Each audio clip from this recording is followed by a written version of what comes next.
Okay, here we are back at Home Depot again with today's loot. So, cost to us today $211 with tax, plus another $20 truck rental.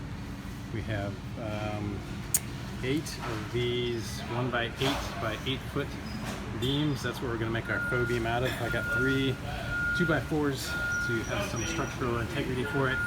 I have 4 1x8 by 8 foot pressure treated, and then 4 1x8 by 12 foot pressure treated. It's going to go up. The pressure treated ones are going to be our trim. Alright, we're at the peak now. Today we're going to put the trim on this side here with the 1x8 by 12s that I got. This is only a little over 8 feet, but I got to get the 12 foot to make it cover the span. And as you can see, there's some nails sticking out up here and over here. So the first thing I'm going to do is hammer those down all the way across to make this flat so we can put it up there. Alright, so I'm just taking the same angle that I had up there and cutting it on both sides to be just a little bit over my total length so I can trim it down where I need. And I remembered from last time, it's this 31.6 degree angle, and I cut a little scrap similar to this one just to hold up there to make sure that it's about right, and it looked pretty good, so we're going to go with that. Okay, after making those 2 cuts, I held it up in place and measured where this corner rafter stuck out to, and made that mark on the board right here.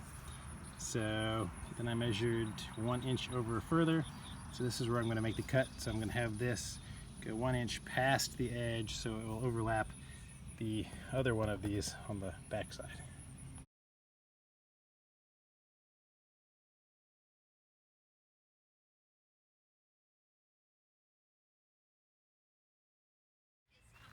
Alright, we got piece number 1 up there. Just held it up and used my framing nailer. Nailed it in, went over the little nail heads with a little more paint to get them covered up. And you can see we got it stuck out just a little bit here. Our other one is going to come meet it, and you can see we just tucked it right up underneath the 1 inch overhang of that metal drip stuff, the drip edging that we had. And we're going to do the other side.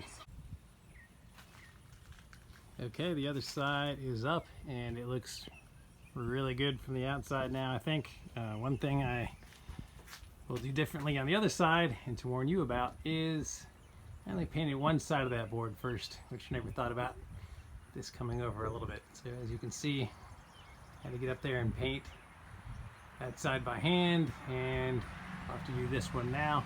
So paint both sides of the boards before putting them up next time. All right. 2 pieces are up on this side.